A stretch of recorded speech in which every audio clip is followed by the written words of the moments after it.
நான் என்னைக்கெல்லாம் வந்து நான்வெஜ் சாப்பிடக்கூடாதுன்னு சொல்லி அவாய்ட் பண்றேனோ, அன்னைக்கெல்லாம் நம்ம வீடு தேடி நான்வெஜ் வந்துரும். அது மட்டும் இல்லங்க, ஒரு கல்யாணத்துக்கு போனா கூட அன்னைக்குன்னு பார்த்து செவ்வாய்க்கிழமை நம்ம சாப்பிடக்கூடாதுன்னு நெனச்சா, அன்னைக்கு தான் அங்க வெஜிடேரியன் பதில் நான் வெஜிடேரியன் போட்டுட்ருப்பாங்க. பிரியாணி நவுத்துவாங்க.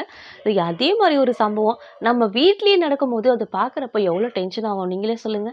உங்க வீட்ல இந்த மாதிரி நீங்க சைவம் தான் இன்னைக்கு அப்படின்னு நீங்க சொல்லிட்டு ஒரு டிசைட் பண்ணி இருக்கும்போது, உங்க வீடு தேடி அசைவம் வந்து, அதுவும் உங்க முன்னாடியே உட்காந்து சாப்பிடுறாங்க அப்படின்னா, நீங்க டெம்ப்ட் ஆவீங்களா? ஆக மாட்டீங்களா? ஆனா நான் ஆக மாட்டேன். ஏன்னா, என் முருகருக்காக நான் விரதம் இருக்கேன்.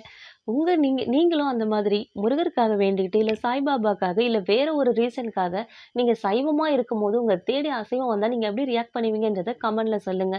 நெறைய பேரு நம்ம சேனல வந்து சப்ஸ்கிரைப் பண்ணாம பார்த்துட்டு இருக்கீங்க. மறக்காம சப்ஸ்கிரைப் பண்ணிட்டு லைக் அண்ட் கமெண்ட் பண்ணுங்க.